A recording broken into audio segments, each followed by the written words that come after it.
Mi nombre es Vidal y el Señor me concede ser parte de los líderes que servimos a esta iglesia semana tras semana, y específicamente el Señor me concede el privilegio de compartir la palabra con ustedes casi todos los domingos del año, no todos, pero casi todos los domingos. Inclusive lo he mencionado anteriormente, pero uno de nuestros líderes, uno de nuestros diáconos, Gerald, él comparte la palabra también conmigo y juntos compartimos el tiempo de la predicación alternadamente en algunos ocasiones durante la semana. Si acaso se lo perdieron, tengo que mostrarles esto porque esta semana fue una semana un poquito diferente, ¿no es cierto? Pero aquí tienen la foto oficial de lo que honestamente en mi mente, así lo primero cuando tomé esta foto y ahora que se las enseño, es lo que yo dijera que esta es una contradicción de términos. ¿Saben el término contradicción de términos? De que haya nieve en el sur de Texas. Eso es algo honestamente que no vemos en nuestro tiempo. Inclusive una de las cosas que voy a preguntar en el siguiente culto, porque en este culto no están con nosotros, nuestros hijos típicamente están en las clases de escuela dominical, pero voy a preguntar porque la última vez que nevó aquí en el sur de Texas fue el año en que llegamos nosotros aquí al valle, que fue en el 2004. Entonces, varios de nuestros hijos literalmente o estaban demasiado chicos o no habían nacido todavía. Y ahora les toca ver esto. Pero cuando pienso en lo que sucedió este viernes y amanecimos obviamente a esta nieve y ven ustedes la foto aquí, no hay manera para mí más tangible o más directa de ejemplificar lo que es la serie que estamos haciendo este mes de diciembre. Le hemos llamado Reino, y ustedes la tienen en sus volantes, la gráfica, y esto del reino de Dios es precisamente algo como la foto, en el sentido de que así como la nieve ha sorprendido a nuestro hermoso valle, y nos sorprendió, ¿cómo lo sé? Lo sé porque obviamente hubo demasiadas fotos en los medios sociales y algunos inclusive no fueron a trabajar o no fueron a la escuela. En el caso de mis hijos, los cuales querían quedarse en casa, que no es una opción, la escuela les permitió entrar hasta las 10:15 de la mañana, creo, ese día. Entonces, obviamente una celebración y el punto aquí es de que simplemente esta experiencia de nieve en el sur de Texas fue una sorpresa. Hace 2000 años, en la llegada o en la encarnación del reino de Dios fue exactamente lo mismo. Fue una sorpresa. ¿Por qué? Varias razones. Una de ellas es que nadie esperaba, o mejor dicho, todos esperaban que el Mesías fuera alguien en un contexto militar, autoritativo, en un contexto donde fuera algo simbólico como el rey David, que fue un grande en cuestión de armamento, en cuestión de peleas. Y a diferencia, lo que llega, aquí está la sorpresa, llega lo que Isaías 53 describe como el siervo sufriente. Sorpresa.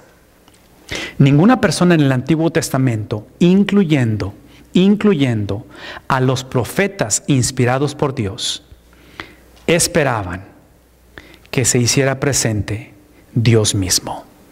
Todos esperaban a alguien que fuera ungido por Dios, pero nadie esperaba que el Dios que unge se hiciera presente. Otra sorpresa.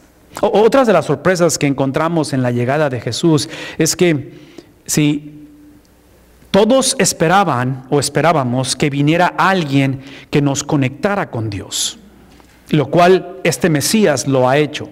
Pero lo que no esperábamos, y nuestra cultura no espera hoy en día, es que aquel que nos conecta con Dios también nos diga cómo conectar con Dios. En otras palabras, nos gusta que haya exactamente lo que Juan 14:6 dice, que haya el camino, la verdad y la vida. Pero cuando trata de ese camino, de esa verdad y de esa vida, nos gusta que exista, nos gusta abrazarla, nos gusta tomarla, pero batallamos para permitir que Cristo lo defina. De tal manera que este Mesías nos ha sorprendido porque el hecho de que Él nació en este mundo y vivió 33 años sobre la faz de la tierra, ese Dios no solamente nos envía a su ungido, pero es Dios mismo hecho presente entre nosotros. No fue exclusivamente para conectarnos con Él, fue para definir cómo nos conectamos con Él. Y esa conexión, esa es la razón por qué celebramos la Navidad, porque esa conexión lo que hizo es que no solamente nos permite a nosotros depositar nuestro pecado en Él, lo cual 33 años después de su nacimiento lo encontramos en un madero, absorbiendo no solamente nuestro pecado, pero específicamente absorbiendo la ira de Dios por nuestro pecado. Y aquel que no conoció pecado, habla Corintios, que por nosotros, ¿qué cosa? Entonces, en este caso, no solamente encontramos a alguien así, que es parte de la sorpresa o del componente que nos sorprende, pero este mismo Jesús es el que ahora no solamente toma nuestro pecado, pero también Él nos da su justicia. Y estos 33 años sobre la faz de la tierra es precisamente por la justicia que es dada a nosotros. Lo que quiero que veamos esta mañana, iniciando en el capítulo 2, versículo número 5, vean cómo esta justicia es reflejada. El apóstol Pablo, hablándonos de este Jesús, nos enseña que la actitud que existió en Cristo tiene que ser puesta en nosotros. Y eso es lo que nos referimos a la justicia de Dios. Dice Pablo, esa actitud que existe entre ustedes o entre los hermanos debe ser como la de ¿quién? Como la de Cristo. Entonces, lo que tenemos que dejar bien en claro que ha sido el propósito de esta serie es entender que la meta de la serie no es solamente celebrar la Navidad. La meta de la serie es que la actitud, que en este caso cuando hablamos de la actitud, estamos hablando de la persona y estamos hablando de el trabajo de Cristo, tiene que ser reflejado en nosotros. Voy a decir una vez más esto. No solamente es la persona de Cristo, pero es su trabajo. Y por eso es que el apóstol Pablo nos lleva en este capítulo 2, versículo 5, a hablar acerca de esa actitud que es reflejada en cómo Cristo vivió y cómo es que Cristo experimentó la vida en este mundo. Debe de ser exactamente como la de Cristo. Hablemos un poquito acerca de esta actitud de Cristo, porque Pablo no nos va a dar margen a que nosotros una vez más redefinamos o reconstruyamos esta conversación. Vea lo que dice la palabra de Dios. Versículo número 6. ¿Quién? Ese Cristo, siendo por naturaleza, ¿quién? ¿Quién es Cristo? Es Dios mismo. Entonces, para nosotros entender el trabajo de Cristo y la persona de Cristo, tenemos que desde el comienzo, desde el inicio de la conversación, entender que este no solamente, una verdad, no solamente fue un enviado por Dios, pero es Dios mismo. No es solamente aquel que es nuestro capitán, pero es un siervo sufriente. No es solamente aquel que representa a Dios, pero es Dios mismo. Y Pablo en el versículo 6 dice que Él, siendo por naturaleza, Él es Dios, el cual, dice, no consideró el ser igual a ese mismo Dios como algo o como a alguien a quien aferrarse. La palabra que está usando el apóstol Pablo es la palabra isométrico, que tiene que ver, si ustedes lo observan aquí, tiene que ver con la cuestión de líneas, o en este caso ángulos, que son exactamente los mismos. Es el concepto de esta experiencia del Dios de la Biblia, cuando la Biblia enseña que Él es por naturaleza, Él es Dios mismo, porque Él no es como Dios, no se parece a Dios, pero es Dios mismo. ¿Qué implica ello? Y eso es lo que quiero que se lleven esta mañana, porque estamos celebrando la presencia de Jesús entre nosotros. Implica que no solamente es Dios mismo, pero es el Dios que tiene una sola naturaleza, pero tiene tres personas. El nacimiento de Jesús es el reenfatizar que el Dios al que adoramos es un solo Dios. Entonces no adoramos múltiples dioses, no somos politeístas, somos monoteístas, es un solo Dios, pero ese Dios tiene tres personas, se compone de tres personas. Esto es un misterio de lo cual nos limita o me limita a mí poder explicarlo claramente y les limita a ustedes entenderlo en su totalidad, pero esto es lo que me viene a la mente para poder tratar de ejemplificar esto. Siempre he pensado en un pretzel, porque es un solo pan con tres diferentes hoyos o tres diferentes componentes, que es uno solo, pero si observan, cada uno es diferente. Entonces, lo que podemos hablar de Dios, porque esto es lo que significa tener el carácter o tener la persona o tener el trabajo de Cristo, es que si ustedes piensan, y otra vez, eso está completamente limitado, no sé de qué otra manera explicarlo, ¿ok? Pero observen esto, podemos hablar de los componentes que hace cada uno de estos agujeros distintos, pero no los podemos separar. Porque si los separamos deja de ser el pretzel.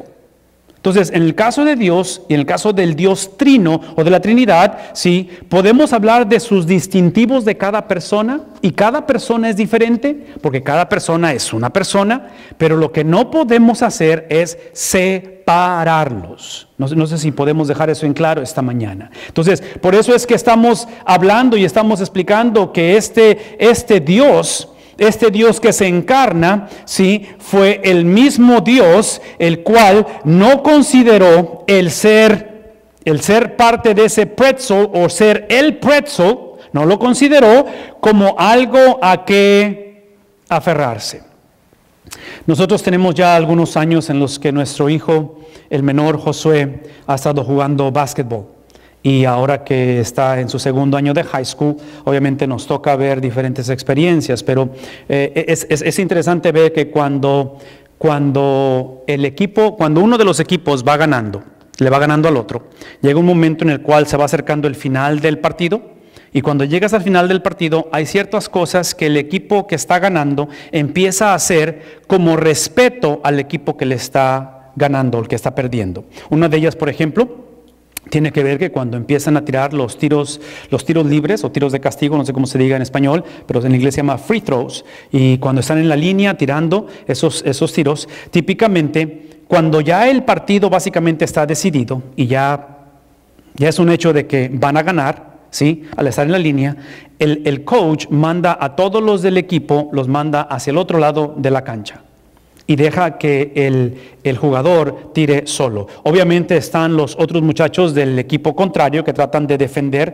pero ya no hay mucho que defender porque ya el partido básicamente ya está concluido. Entonces, llega un momento en que al final del partido, el equipo vencedor empieza a ceder y inclusive llega un punto en el cual, ya cuando se va a acabar, donde el equipo vencedor ya no anota a propósito, porque ya es obvio que van a ganar. Inclusive la semana pasada hubo un torneo y Josué juega en lo que se le llama en inglés varsity, que viene siendo como primera división, y existe el JV, que es segunda división. Entonces todas las escuelas tienen varsity y tienen JV, y Josué juega con el equipo de primera división, y el torneo fue organizado en su escuela. Entonces vienen múltiples escuelas, pero si el torneo es varsity, todos los que vienen son varsity. Entonces vienen los mejores, y hay torneos a nivel de JV que son segunda división y juegan también entre ellos. Bueno, en este torneo, a la mera hora, eran como unos 8 o 10 equipos, no sé, de múltiples escuelas. A la mera hora hubo un equipo que canceló. Entonces ya habían hecho la rotación y hacen diferentes grupos para el torneo, y obviamente es una competencia de jueves, viernes y sábado.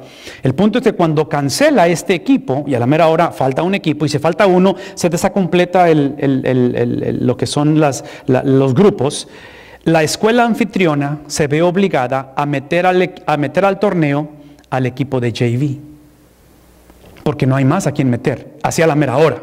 Entonces, literalmente, ustedes ven, típicamente son cuatro grupos de 4 equipos, 4, 4, 4 y 4, y empiezan a competir. Bueno, en el grupo donde estaba Josué, que es su grupo de varsity, el primer juego le tocó jugar contra sus propios compañeros de la escuela, que son JV.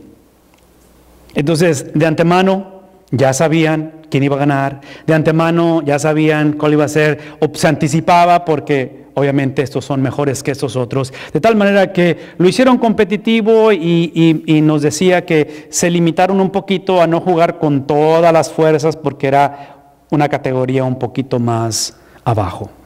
Algo así quiero que se imaginen que sucede cuando dice la Biblia que Él no consideró o no escatimó el ser igual a Dios como algo a que aferrarse o sacar ventaja.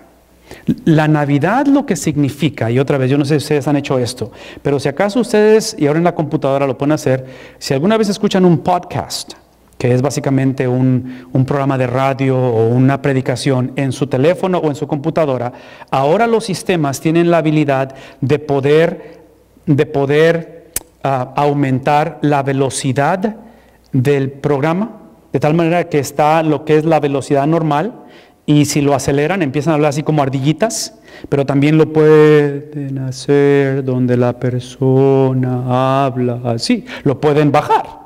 Entonces cualquiera de los dos. Piensen en esto, la encarnación de Cristo, siendo la misma naturaleza, ¿me explico? Siendo la naturaleza, siendo Dios mismo, cuando Él se encarna, su nacimiento en ese pesebre es Dios deteniéndose para que podamos entender quién es Dios.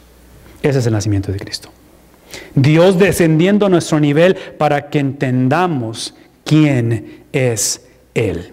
Esa naturaleza lo que hace, y es lo que estamos hablando ahorita, obviamente, una vez más, nos pone en un contexto en el cual tenemos tres personas, una naturaleza, y el hecho de que Él sea Dios mismo, observen lo que hace y lo que compone eso, porque eso es importante. Si lo que estamos celebrando es la persona de Dios, no solamente el enviado de Dios, el ungido de Dios o el Hijo de Dios, lo cual todo eso es cierto, ¿sí? Eso implica, en el siguiente versículo, que Él habla acerca del trabajo y la actitud de Cristo. Dice, Él, siendo Dios mismo, ¿qué es lo que hizo? Voluntariamente empezó a hacerlo despacio para que entendamos. Sí, Él se limita a sí mismo. Entonces, piensen por un momento, porque si esto simboliza la magnitud, la presencia, la gloria, los atributos de Dios, lo que está haciendo en el versículo número 7 es que Él está limitándose a sí mismo. Él está limitándose a sí mismo. Acuérdense que venimos de tomar la actitud, de tomar la mentalidad de Cristo. Y lo que hace Él es que Él se limita a sí mismo, voluntariamente se limita. ¿De qué manera? Se limita tomando la naturaleza de ¿qué cosa?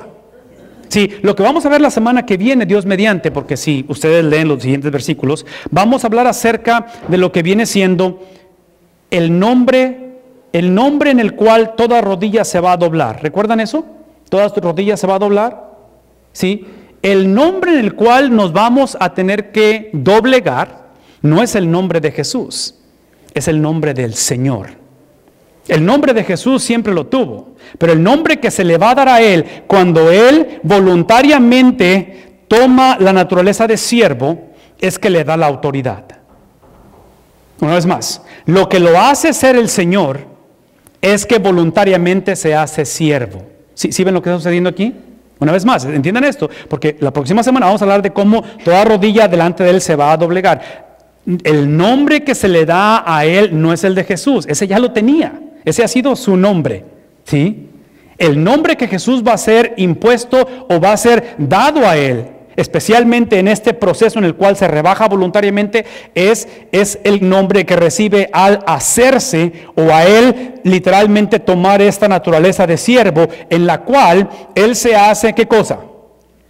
Se hace semejante, una vez más, se hace semejante a los seres humanos. ¿Qué implica ello? Una vez más, esto es lo que implica.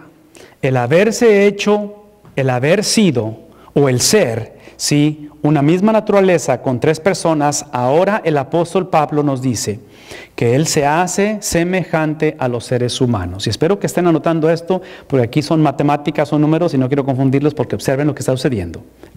Si este es Cristo y Él voluntariamente empezó a hablar más lento para que entendiéramos, y Él voluntariamente se hace Señor siendo siervo, lo que implica es que este Cristo es una persona con dos naturalezas. El Dios Trino, dijimos, es una naturaleza ¿con cuántas personas? Tres personas, el pretzo. Pero en esta segunda persona de la Trinidad, en este ser encarnado, en este Mesías que se nos ha sido dado, basado en lo que estamos leyendo, es que Él es una sola persona que en Él habitan, y esto es un misterio, otra vez. Estoy tratando de compartir esto de la mejor manera que puedo yo entender, experimentar y analizar la palabra de Dios. Pero es aquel que tiene dos naturalezas. ¿Cuáles son las naturalezas de Cristo? Es obvio que es una naturaleza divina porque Él es Dios mismo, ¿verdad? Es la segunda persona de la Trinidad, pero a la naturaleza divina se le ha añadido, ¿qué cosa? La naturaleza que Él recibió a través de María. ¿Qué recibió a través de María? La naturaleza humana. Ahora escuchen esto. Para nosotros es extremadamente crucial que confesemos que el nacimiento de Jesús fue virginal. Fue virginal. No fue un nacimiento entre un hombre y una mujer como el resto de nosotros hemos nacido. ¿Por qué? Porque si Cristo es una sola persona, estamos hablando de Cristo, el cual se voluntariamente siendo varsity, jugó JV, ¿sí? Primera división, se hizo segunda división, él voluntariamente. Si él voluntariamente obtuvo su señorío a través de una vida de servicio, y él voluntariamente empieza a hacer ese proceso al serse semejante a nosotros, eso implica que él, al ser una sola persona con dos naturalezas, es entender que María le proporciona la naturaleza humana, pero el haber nacido sin la intervención de hombre lo hace ser el único o la única persona que no tiene la naturaleza pecaminosa de Adán. ¿Captamos eso? ¿Qué implica ello? Véame tantito, eso es lo que implica. Que aun si Cristo, si Él hubiera querido pecar, Él no hubiera podido pecar. Ese es nuestro Dios. Es el único que camina sobre la faz de la tierra con una naturaleza que es la combinación de ambas. Por lo tanto, vean esto, por lo tanto, si yo no creo que Cristo es 100% Dios, 100% hombre, yo creo que Cristo es 200% hombre. Cristo es literalmente lo que Dios tenía en mente al principio de la creación, en el sentido de la relación con el Padre. De tal manera, unas cosas que hemos enfatizado una y otra vez, cuando hablamos de que tengamos el mismo sentir que Él tuvo, que Cristo tuvo, ¿sí? Es entender esto. Por el trabajo de Cristo y sus naturalezas, por la manera en que Él ahora, y aquí es donde entramos en esa palabra en inglés, que espero que la aprendan o se la lleven o la hagan Google después, pero es la palabra imputation. Es la palabra en la cual yo entrego y Él entrega. Yo entrego mi pecado, Él entrega su justicia. Es que esta cuestión de las naturalezas, lo que Él me da su justicia, su vida perfecta, su vida sin pecado. De tal manera que el ser perdonado nunca es suficiente. Es importante ser perdonado, pero el ser perdonado por Dios nunca es suficiente.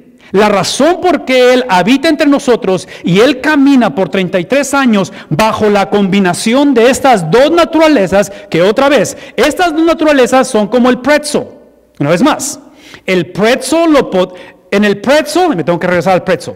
En el pretzel podemos hablar de sus distintivos. Cada orificio es diferente. Lo que no podemos hacer es separarlos, porque si los separamos deja de ser pretzel. Eso es lo que hace ser un pretzel, que estén juntos, ¿verdad? Entonces, al separarlo, deja de ser pretzel. Lo mismo está sucediendo con las dos naturalezas de Jesús. Podemos hablar de las dos naturalezas y sus distintivos, que es, y aquí es un ejemplo claro. Cristo dice, yo estaré con vosotros, ¿cuánto tiempo? Todos los días hasta, aquí está la pregunta, ¿físicamente Cristo está con nosotros? No. ¿Cristo está con nosotros? Sí. ¿Cuál de las dos? Son sus dos naturalezas. De que Él dice, tengo que irme, pero estaré con vosotros. Es la combinación de ambos. Entonces, podemos hablar de los distintivos de las naturalezas, pero no podemos separarlas. Entonces, esto es extremadamente importante porque esta experiencia de las dos naturalezas lo que hace es que crea este intercambio donde yo entrego mi pecado y en 33 años después de su nacimiento, Él va a una cruz, absorbe el pecado, nos perdona de pecado, pero esa es solamente la mitad del proceso. El proceso la conclusión del proceso es que ahora su naturaleza divina es puesta en mí. ¿Qué implica ello? Véame tantito, eso es lo que implica. Eso implica que toda persona que abraza, toda persona que cree que Jesús voluntariamente se bajó que Jesús voluntariamente se hizo siervo, lo cual lo hace Señor, y que Él se hizo semejante a los humanos, eso implica que ese tipo de persona abraza las dos naturalezas y eso nos hace a nosotros estar esta mañana en una posición mejor que la que estuvo Adán antes de pecar. Nosotros tenemos mejor posición delante de Dios que Adán tuvo antes de pecar, por el trabajo redentor de este Mesías. Y espero que eso les cambie el concepto de la Navidad y les anime esta Navidad, de tal manera que en el versículo 8 dice, y al manifestarse como hombre, ¿qué es lo que hizo Él?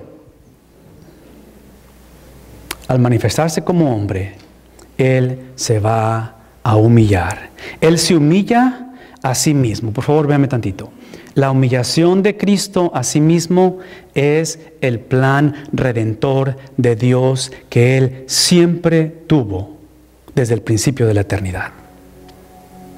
En otras palabras, la humillación de Cristo no es porque había un gobierno abusivo, no es porque había líderes religiosos que eran autoritativos, no es por el pecado del mundo. Todo eso es importante y fueron factores que sirvieron. Pero la humillación de Cristo es lo que eventualmente lo exalta. Y esa exaltación de Cristo fue el plan divino desde el principio. La humillación de Cristo es simplemente Cristo alineándose, Cristo uniéndose al dictamen, a lo estipulado, a lo preconcebido en el corazón del Padre. Eso implica que si tú estás aquí y tú tienes la oportunidad de escuchar este mensaje, tú no eres accidente. Ahora, tus padres a lo mejor cometieron un accidente y tú nos has planeado, porque es lo que pasó en mi caso. Mis papás se fueron del Mante a San Luis Potosí, al Valles, y esa noche en el hotel, ¡voilá! Aquí estoy. Entonces mi mamá literalmente está en su boda con una panzota. Adivinen quién era. Yo estuve en la boda de mis papás. Ellos no me planearon, pero ¿quién me planeó? Si la humillación de Cristo es el plan perfecto de Dios, nadie somos accidente. ¿Sí me explico? Y el plan perfecto de Dios es de que abracemos esta humillación, humillándonos nosotros y poniendo nuestra confianza en este Jesús, de tal manera que cuando entendamos esta posición de humillación, dice aquí, se hizo, ¿qué cosa? Entonces, esta humillación del hombre es en obediencia. Y esta mañana queremos ser obedientes al Señor. Y el primer paso de obediencia es obviamente reconocer y aceptar a la persona con dos naturalezas. A la persona con dos naturalezas. Su nombre es Cristo Jesús. Inclinen su rostro, por favor.